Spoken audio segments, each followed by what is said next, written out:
आगाज टाइम्स देख रहे हैं आप। मैं हूं आपके साथ पलक शर्मा। वक्त हो गया उत्तर प्रदेश उत्तराखंड की बड़ी खबरों का, तो आइए रुक करते हैं इन प्रमुख खबरों की ओर, जहां पहली खबर मथुरा से है।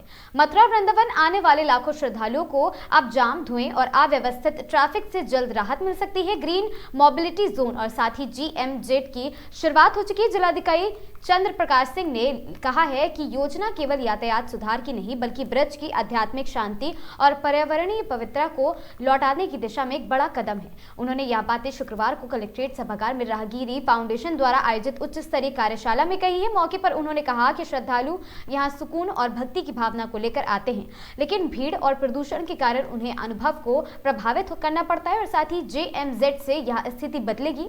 कार्यशाला में जिला प्रशासन, नगर निगम, पुलिस विभाग और शहरी परिवहन विशेषज्ञों ने मथुरा वृंदावन को स्वच्छ, सुविधाजनक और जाम मुक्त बनाने की कार्य योजना पर चर्चा की है। इस दौरान नगर आयुक्त जगप्रवेश ने बताया कि 2030 तक 50% इलेक्ट्रॉनिक वाहन उपयोग का लक्ष्य रखा गया है। इससे चार्जिंग स्टेशन, ई-बसें और साथ ही बेहतर सार्वजनिक परिवहन व्यवस्था विकसित की जाएगी। इस मौके पर centre for science and environment और साथ ही ICCT के विशेषज्ञों ने बताया कि शहरों में 50% से अधिक प्रदूषण का कारण वाहन ही है।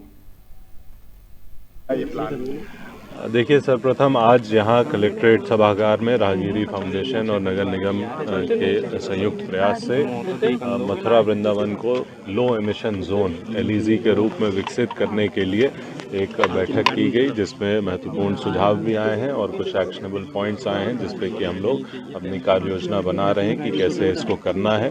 जहाँ तक यहाँ पर आ रहे श्रद्धालुओं की संख्या की बात है, ये यहाँ पे अभी आप जैसा कि अवगत हैं, भारी संख्या में श्रद्धालुओं का आवागमन रहता है और उस भीड़ को मैनेज करने के लिए और मोबिलाइज करने के लिए कि उनकी मोबिलिटी एक स्थान से दूसरे स्थान तक कैसे रहे, इसको एक व्यवस्थित रूप देने के लिए ई-रिक्शाज और ऑटोज़ का पंजीकरण कराया जा रहा है। रूट्स निर्धारित किए गए हैं, रेट्स निर्धारित किए गए हैं, ताकि बाहर से जो लोग आएँ उनको एक तो जो निर्धारित मानक किराया है वही देना पड़े और उनको ये भी पता रहे कि एक स्थान से दूसरे स्थान जाने के लिए उनको कहाँ कहाँ इंटरचेंज करना पड़ेगा। और ये प्रक्रियाधीन है। काफ़ी संख्या में रजिस्ट्रेशंस हो चुके हैं, जो शेष बचे हैं वो लोग भी अब रजिस्टर करा रहे हैं और इसका इन्फोर्समेंट कराया जा रहा है, ताकि जो भी लोग यहाँ आएँ तो उनको आने जाने में किसी प्रकार की असुविधा न। नई इलेक्ट्रिक बस चलाने के लिए एक प्लान तैयार कर रहे हैं, क्या मानते हैं उससे जो ट्रैफिक लोड है वो कम हो पाएगा? देखिए, बिल्कुल पर यूनिट एरिया के हिसाब से जो ट्रांसपोर्ट है इलेक्ट्रिक बसेस के माध्यम से वो अधिक भी होता है और जैसा कि अभी बताया गया, लोड फैक्टर भी यहाँ पे 100% से ऊपर है, यानी कि भारी संख्या में लोग इसका उपयोग कर रहे हैं। और ये क्योंकि एक ग्रीन मोड ऑफ ट्रांसपोर्ट है, इसको और बेहतर करना और इसको और प्रमोट करने के लिए हम सभी लोग प्रयास कर रहे हैं। ठीक है, तो और वातावरण को बेहतर करने के लिए क्या कुछ प्लान डिजाइन कर रहे हैं आप? बहुत ही हर्ष का विषय है कि आज नगर निगम मथुरा वृंदावन के नगर आयुक्त जी द्वारा राहगीरी फाउंडेशन के साथ एक वर्कशॉप का आयोजन किया गया है। किस तरीके से जो लाखों लाख श्रद्धालु मथुरा वृंदावन, बरसाना, गोवर्धन, नंदगांव, बलदेव आदि आते हैं, उनको पोल्यूशन फ्री व्हीकल्स से कैसे यहाँ लोकल ट्रांसपोर्ट मुहैया कराया जाए, जिससे कि न कि यहाँ का प्रदूषण कम हो, बल्कि एक ग्रीन एनर्जी और ग्रीन फ्यूल के माध्यम से जनमानस को भी सुविधा मिले। वर्कशॉप का आयोजन किया गया है, जिसमें पहले से ही हमारी 50 इलेक्ट्रिक बसें मथुरा से जितने भी हमारे तीर्थ हैं उसको कैटर कर रही है। शहर के अंदर कैसे छोटे वाहनों को इंट्रोड्यूस किया जाए, ताकि लोगों जो एक आदमी जा रहा है, एक कार लेकर के जा रहा है, उसे रिड्यूस करके एक अच्छा पब्लिक ट्रांसपोर्ट देते हुए एक लोग एक व्हीकल्स में जा सके, उस दिशा में हम लोग बढ़ने का प्रयास कर रहे हैं। इसके लिए आज एक कार्यशाला का आयोजन यहाँ कलेक्ट्रेट में किया गया है और मुझे पूरा विश्वास है कि जिस तरीके से नगर निगम इसमें आगे बढ़ करके आ रहा है और पिछले 2-3 महीनों में जो काम हुआ है, और पूरे प्रदेश में बल्कि पूरे देश में जो हमारी ये इलेक्ट्रिक बसें चल रही हैं, उनका जो लोड फैक्टर है वो सबसे टॉप पे है, यानी इनको जिस तरीके का यहाँ प्रॉफिट मिल रहा है या इनको लाभ हो रहा है, ये जो कंपनी है जो यहाँ काम कर रही है भविष्य में और भी बसें यहाँ इंट्रोड्यूस करेगी और यहाँ के जनमानस को और यहाँ के श्रद्धालुओं को, यहाँ के टूरिस्ट को उसका लाभ मिलेगा।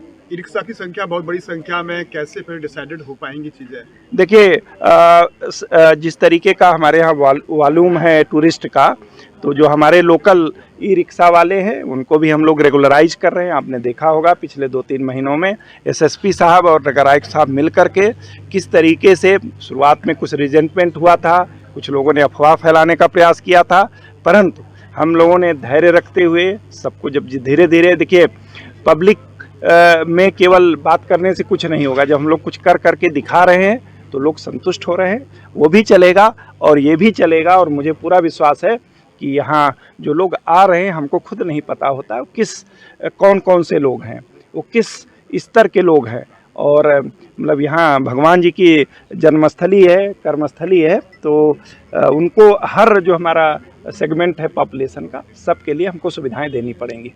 की बैठक की गई है, किन बंदों पर चर्चा की गई? जी, आज जो मीटिंग की हुई है उसमें सबसे पहला जो उद्देश्य था मीटिंग का वो ये था कि किस तरीके से मथुरा वृंदावन को लो एमिशन जोन के रूप में स्थापित किया जाए और 2030 तक किस तरीके से देश की पहली हेरिटेज सिटी, रिलीजियस सिटी जो ईवी पर डिपेंडेंट हो वो किया जाए।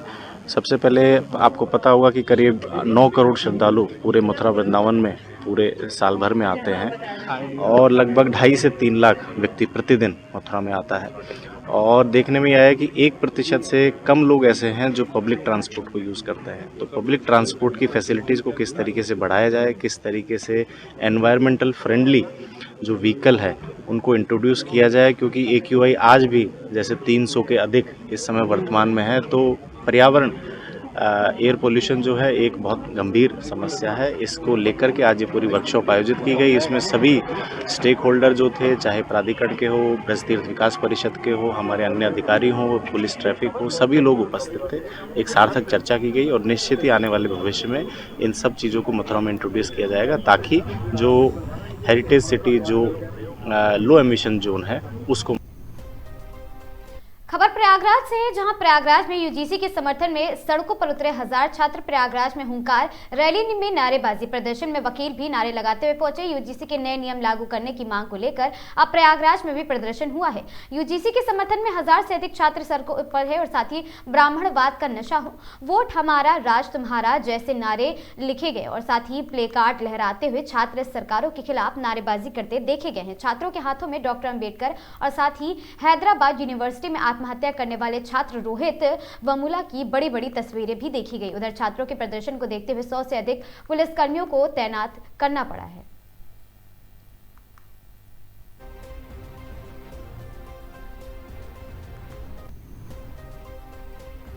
खबर महोबा से है, जहां महोबा में समाजवादी पार्टी के एक कार्यकर्ता ने अपनी पार्टी की जीत के लिए भक्ति का रास्ता चुना है।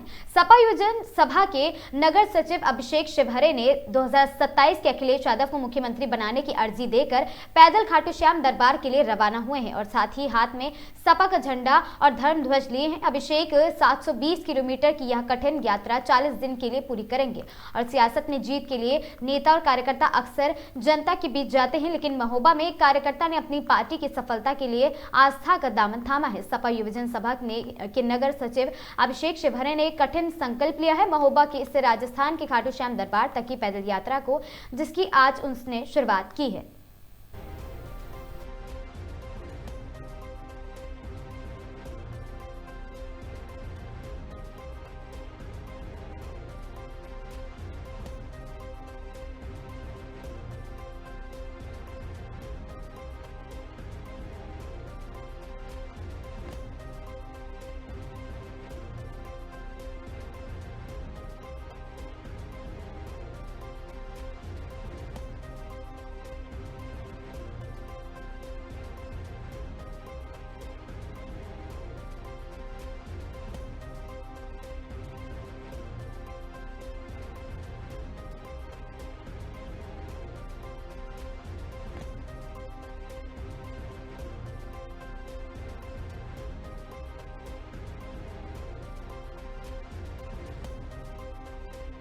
तो किस संकल्प के तहत आप यात्रा करोगे? मैंने संकल्प लिया है यहाँ से महोबा से खाटू श्याम पैदल यात्रा की, और मैं सपा की सरकार बनाना चाहता हूँ। राष्ट्रीय अध्यक्ष जी को पद में बैठालना चाहता हूँ कि 2027 में मुख्यमंत्री बने और जो सभी काम को विस्तृत करे। और ये भाजपा की सरकार न तो कोई कुछ कर रही है, और जो बात है न तो किसी गरीब की सहायता कर रही है, न तो कुछ काम करवा पा रही है। ये विरोधी सरकार है, और हमारे जो छोटे मोटे बिरादरियों को सिर्फ यहाँ से वहाँ दिखाया जा रहा है और नीचा दिखाया जा रहा है। जी, क्या अर्जी लगाने जा रहे हैं? मैं अर्जी इसलिए लगाने जा रहा हूँ कि हारे के सहारे हैं, खाटू श्याम बाबा हमारे हैं, इसलिए अर्जी स्वीकार मेरी करेंगे। यहाँ से मैं समाजवादी पार्टी का झंडा लेके यहाँ से महोबा से पैदल खाटू श्याम जाऊंगा और बाबा से अर्जी लगाऊंगा कि 2027 में सपा की सरकार बनाए। लंबी यात्रा है, कितने दिनों में यात्रा पूरी करनी है? ये मेरी 40 से 45 दिनों में यात्रा है, और 2027 में अखिलेश यादव जी को मुख्यमंत्री बनाया जाए। इसलिए मैं बाबा के यहाँ चरणों में अपना सिर माथा टेकने जा रहा हूँ कि बाबा। क्या नाम है आपका, क्या पद है आपका? मेरा अभिषेक शिवहरे, मैं युवजन सभा का नगर सचिव हूँ। जो युवजन सभा के जिला अध्यक्ष हैं कैलाश सिंह कुशवाहा जी। देखिए, ये अभिषेक शिवहरे जो नगर सचिव है समाजवादी युवजन सभा पिंग के, ये लगभग 40 दिन की 720 किलोमीटर के लगभग खाटू श्याम महाराज का दरबार है। यहाँ से महोबा से ये पैदल यात्रा में निकले हैं, और ये संकल्प इन्होंने लिया कि 2027 में समाजवादी पार्टी की सरकार बने, इसलिए पैदल यात्रा जा रहे हैं। बाबा के दरबार में अर्जी लगाएंगे। तो जैसे ही इसकी सूचना हमने अपने समाजवादी पार्टी के संरक्षक आदरणीय कुंभकर्ण चाचा को दी, अन्य समाजवादी पार्टी के साथियों को दी, तो सब में बड़ी खुशी की लहर दौड़ी। और सब लोग यहाँ पर आप देख रहे हैं, नौजवान जो इकट्ठा हुआ है, ये इनका हौसला अफजाई करने के लिए इकट्ठा हुआ है, ताकि ये जाएं और बाबा इनको इतनी शक्ति दे कि सहज वहाँ पर कुशलतापूर्वक पहुँचे और अपनी अर्जी लगाए। 2027 में समाजवादी पार्टी की सरकार बाबा जरूर बनाएंगे। हारे का सहारा है खाटू श्याम बाबा, हारे का सहारा खाटू श्याम हमारा। हम सभी समाजवादी पार्टी के साथी बहुत खुश हैं, इनका हौसला अफजाई कर रहे हैं। और आप लोग मीडिया के माध्यम से, सोशल मीडिया के माध्यम से, आपके माध्यम से ये खबर पूरे प्रदेश में पहुंचेगी। तो आप देखिएगा समाजवादी पार्टियों का उत्साह कि जहां तक राजस्थान का बॉर्डर होगा, उत्तर प्रदेश का सीमा तक, जहां जहां पर भी इनकी यात्रा जिस गांव से, जिस जिले से गुजरेगी, वहां आप देखिएगा समाजवादी पार्टी के साथी इनका पूरा सहयोग और स्वागत करने का काम करेंगे। खबर चंदौली से है, जहां विधानसभा सकलडीहा में SIR प्रक्रिया के तहत फॉर्म 7 को लेकर लगातार बढ़ता जा रहा विवाद। सकलडीहा सपा विधायक प्रभु नारायण सिंह यादव के नेतृत्व में SDM कार्यालय का सपाइयों ने किया है घेराव, और साथ ही फॉर्म 7 को लेकर सपा का आरोप फर्जी तरीके से सामुदायिकता लोगों का काटा जा रहा है नाम, और साथ ही मामले में जांच कर SDM से उचित कार्रवाई की मांग की गई। और धान खरीद में गड़बड़ी, भुगतान और किसान शोषण का मुद्दा भी प्रमुख रूप से उठाया गया। बिजली कटौती बंद करने और फर्जी बिजली बिल सुधार की मांग भी की गई है। नहरों की मरम्मत, सड़क निर्माण में गुणवत्ता सुनिश्चित करने की मांग भी लगातार की जा रही है।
अध्यक्ष जी, आज तहसील में आप लोग आए थे, क्या मामला? आप सब लोग जानते हैं क्या मामला है। फर्जी 7 नंबर फार्म जो भाजपा कार्यालय से आकर लोगों को वोट काटने की कोशिश की जा रही, खासतौर से सकलडीहा में ज्यादा बड़े पैमाने पर। तो ये जीत थोड़े ना पाएंगे, कभी नहीं जीत पाएंगे, लोग देख रहे हैं।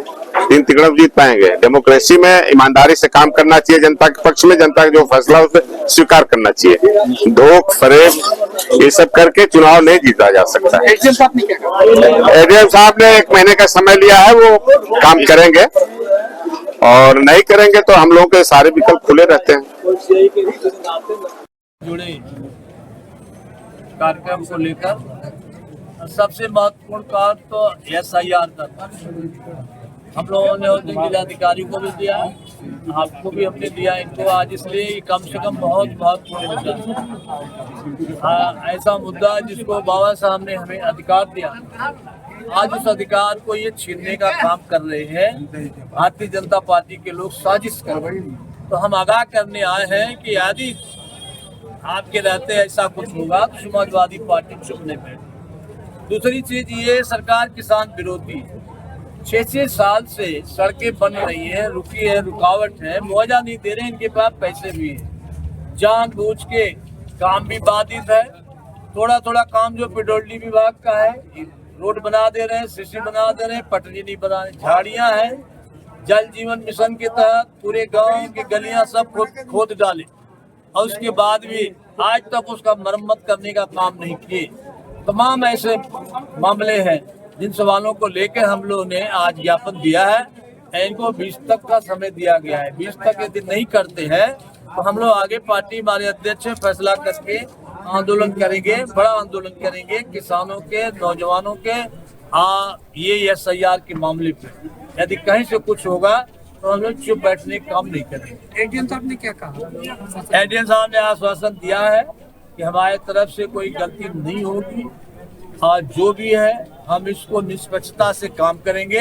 हम लोगों ने उनको मौका भी दिया है कि आपको मौका है, आप देख लीजिए, जान लीजिए, यदि कुछ हुआ तो हम लोग चुप नहीं बैठे।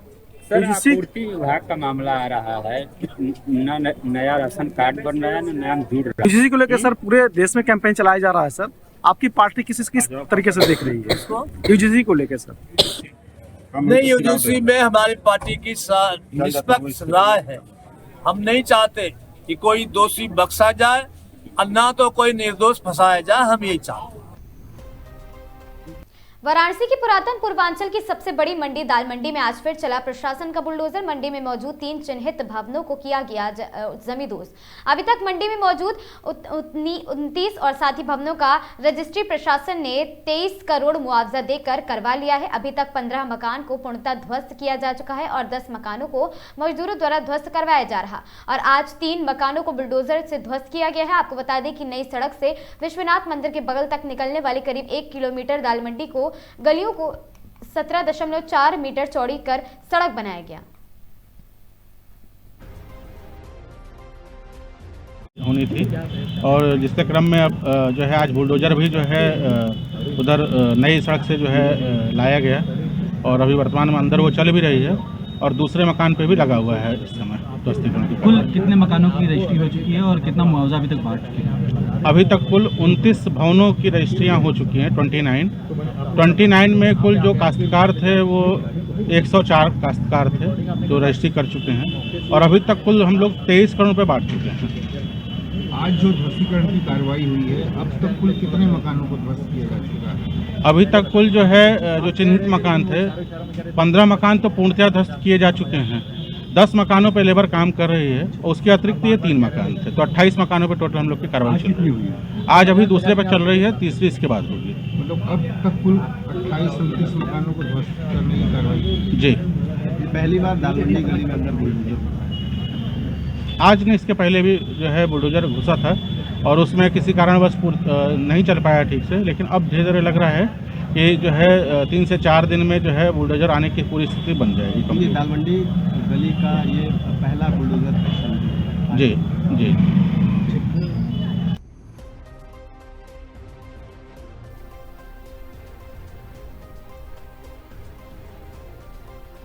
खबर बिलग्राम हरदोई से है, जहां थाना मल्लावा क्षेत्र के ग्राम मगरहा में ग्राम समाज की कीमती भूमि पर किए जा रहे अवैध निर्माण के मामले में प्रशासन ने सख्त रुख अपनाते हुए उप जिलाधिकारी एसडीएम के आदेश पर एफआईआर दर्ज कराई है। लेखपाल द्वारा कराई गई जांच में अवैध निर्माण की स्पष्ट पुष्टि होने के बाद यह कार्रवाई की गई है। प्राप्त जानकारी के अनुसार ग्राम मगरहा स्थित खसरा संख्या 1117/0.170 हेक्टेयर भूमि राजस्व अभिलेखों में ग्राम समाज के नाम दर्ज की गई। के बावजूद कुछ लोगों द्वारा बिना किसी वैधानिक अनुमति के उक्त भूमि पर निर्माण कराया जा रहा था और साथ ही लेखपाल की जांच रिपोर्ट में साफ तौर पर उल्लेख किया गया है कि ग्राम समाज की भूमि पर अतिक्रमण कर अवैध निर्माण कराया जा रहा है और पुलिस अधिकारियों का कहना है कि मामले की विधिक जांच गंभीरता से की जा रही है। जांच के दौरान यदि आरोप सही पाए जाते हैं तो दोषियों के खिलाफ नियमानुसार कठोर कार्रवाई की जाएगी।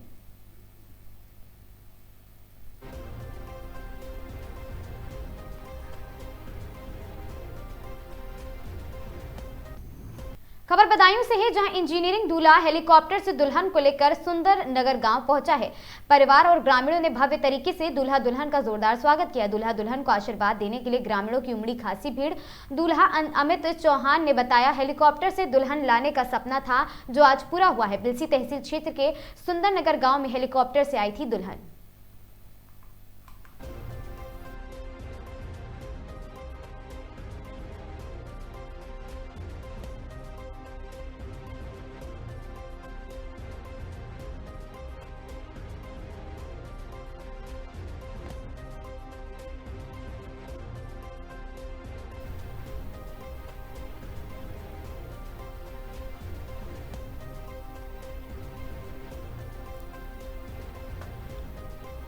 खबर बिलग्राम मल्लावा से है, जहां विधानसभा क्षेत्र के लिए ये एक ऐतिहासिक और साथ ही विकासोन्मुखी उपलब्धि मानी जा रही है। क्षेत्र की वर्षों से जर्जर हालत में पड़ी 81 महत्वपूर्ण सड़कों के विशेष मरम्मत और साथ ही नवीनीकरण हेतु शासन द्वारा वित्तीय स्वीकृति प्रदान कर दी गई है। ये सफलता क्षेत्र के लोकप्रिय विधायक आशीष सिंह आशु के निरंतर अथक प्रभावी प्रयासों का प्रतिफल है। उत्तर प्रदेश के मुख्यमंत्री योगी आदित्यनाथ के कुशल मार्गदर्शन एवं मजबूत नेतृत्व ने यहाँ स्वीकृति मिली है और माननीय विधायक आशीष सिंह आशु लगातार क्षेत्र की समस्याओं को शासन स्तर पर प्रमुखता से उठाते रहते हैं। आमजन की वर्षों पुरानी मांग को पूरा करते हुए उन्होंने सड़कों के पुनर्निर्माण को प्राथमिकता दिलाई है, जिससे गांव-गांव और कस्बा-कस्बा विकास की मुख्य धारा से जुड़ चुके हैं। और साथ ही छात्रवासियों का कहना है कि सड़कों की बदहाली के कारण रोजमर्रा की आवाजाही भी भारी कठिनाइयों का सामना करना पड़ता था और 81 सड़कों का यह कायाकल्प बिलग्राम मल्लावा विधानसभा क्षेत्र के विकास की दिशा में एक मील का पत्थर साबित होगा और आने वाले समय में क्षेत्र की तस्वीर बदलने का काम भी करेगा।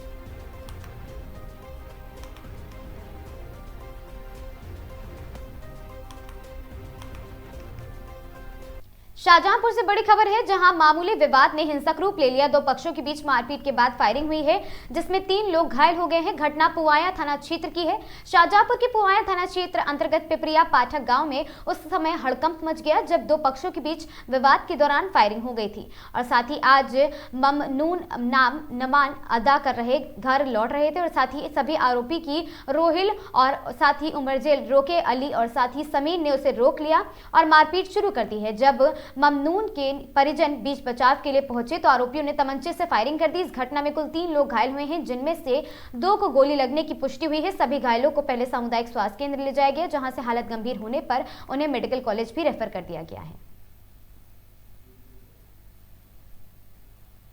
हाँ, अभी जो ये 3 लोग आए हैं, जिसमें ममनून और दूसरी है ताजिमा बेगम, तीसरी है फूलवी।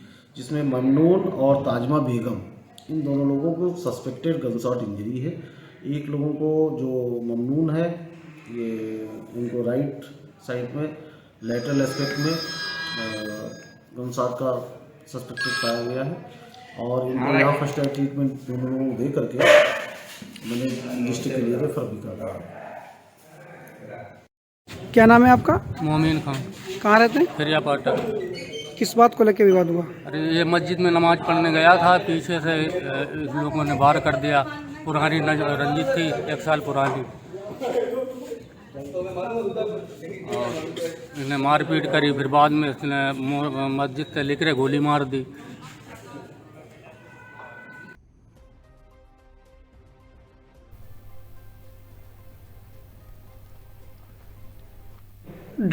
खबर सीतापुर से है, जहां सीतापुर के महोली थाना क्षेत्र में दहेज उत्पीड़न और वैवाहिक धोखाधड़ी का एक चौंकाने वाला मामला सामने आया है, जहां पहली पत्नी से तलाक और दूसरी पत्नी से जुड़े दहेज उत्पीड़न का मुकदमा न्यायालय में विचाराधीन होने के बावजूद एक युवक तीसरी शादी रचाने पहुंच गया, जिसकी सूचना दूसरी पत्नी की सूचना पर पुलिस ने पत्नी के साथ गेस्ट हाउस में छापा मारकर आरोपी पति को रंगे हाथों पकड़ लिया था। और साथ ही महोली के रहने वाले विपिन की पहली शादी हरदोई के रहने वाले नीतू से हुई थी। दूसरी शादी सीतापुर के मचरेटा थाना क्षेत्र के हीरापुरगंज निवासी अनुपम से हुई थी, लेकिन कुछ समय बाद दोनों का तलाक हो गया था। पीड़िता अनुपम का आरोप है कि शादी के कुछ ही दिनों बाद ससुराल पक्ष के 4 लाख रुपए अतिरिक्त दहेज की मांग की थी और साथ ही उसे मानसिक व शारीरिक रूप से प्रताड़ित भी किया जाने लगा था।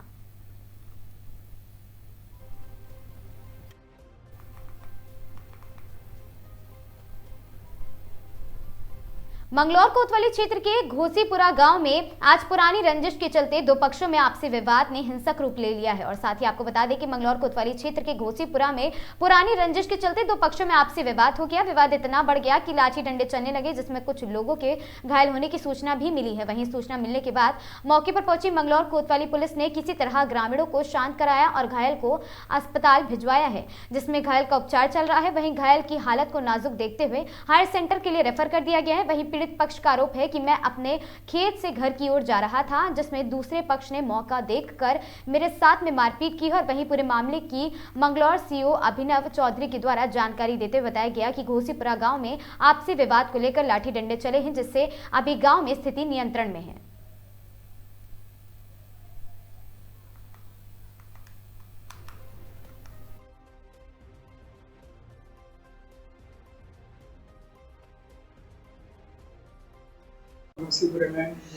आज सुबह जो है घोसीपुरे में एक दो पक्षों में आपसी मतलब जिनमें पहले से विवाद था, उसमें थोड़ा सा लड़ाई झगड़ा टाइप का हुआ है, जिसमें एक आदमी को चोट लगी है। फिर पुलिस के द्वारा उस आदमी को अस्पताल में भर्ती करवाया गया, जहां से उन्हें हायर सेंटर के लिए रेफर किया गया है। हालांकि उनकी तबीयत अब ठीक है और जो पीड़ित पक्ष है उसके द्वारा तहरीर दी जा रही है और पुलिस जो है इसमें वैधानिक कार्यवाही कर रही है। आज ये सुबह घर से आ रहा था, इसके साथ कुछ लोगों ने जिनकी पहली रंजिश थी मारपीट करी। कौन है सर? तो नाम का तो नहीं पता, इनके गांव का मसला। कौन लोग हैं, किस चीज को लेकर? जिनके साथ इनका झगड़ा चल रहा था, जो इनके विपक्ष उन लोगों ने ये घर से आ रहा होगा, इसके साथ मारपीट करी और बहुत ज्यादा मारपीट करी, गंभीर है। तो क्या फायरिंग भी हुई, कुछ ऐसी बात बता जा रही? नहीं, फायरिंग का मेरी नॉलेज में नहीं आई। फायरिंग का लठों से और तबल से वार करा गया। पहले भी ऐसी घटना को अंजाम दिया? पहले भी इनमें 307 बनी हुई, दोनों पक्ष जेल गए हुए, लेकिन आज वो सुबह अकेला आ रहा होगा, इसके साथ इन लोगों ने मारपीट।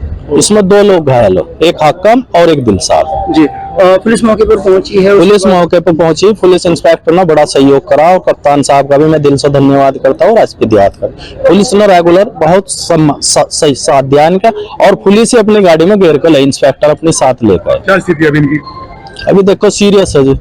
कुछ लोगों के द्वारा बताया जा रहा है में रेगुलर चला रहा है जी, बहुत दिनों से विवाद चला रहा है। अकेला घर से आ रहा था, इसके अकेले के साथ मारपीट करी। एक लड़का दिलसाद था, उसका हाथ तोड़ दिया और सिर फोड़ दिया।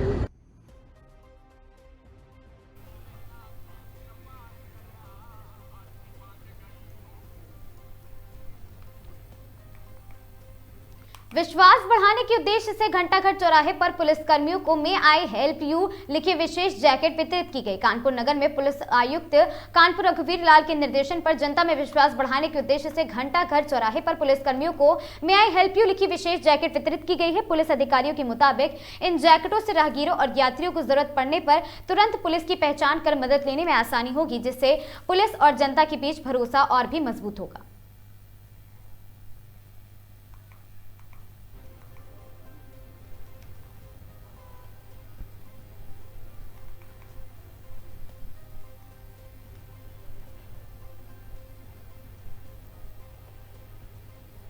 घंटाघर चौराहे पर पुलिस आयुक्त महोदय के निर्देशानुसार हमने जैकेट वितरण का कार्यक्रम किया है, जिसमें जो जैकेट है उन पे एक बहुत ही अच्छा मैसेज लिखा हुआ है पुलिस की तरफ से, जिसमें लिखा है मे आई हेल्प। तो जो भी जनता हमारे कानपुर में आती है, जैसे रेलवे स्टेशन पर नए लोग आते हैं, बस स्टैंड पर नए लोग आते हैं, उनको यदि मदद की ज़रूरत है तो वो बेझिझक होकर पुलिस के पास आ सकते हैं। हम कई बार देखते हैं ये एक पहल है ताकि हम लोगों और पुलिस के बीच में जो गैप है उसको बिल्डअप कर सकें और हम अपना एक सेंसिटिव और मानवता का चेहरा लोगों के सामने ला सकें। तो ये जो लोगों ने ये पहना हुआ है, ये अलग अलग जगह पर रहेंगे और जो भी लोग उनसे मदद चाहते हैं वो बेझिझक आकर उनसे मदद मांग सकते हैं। धन्यवाद।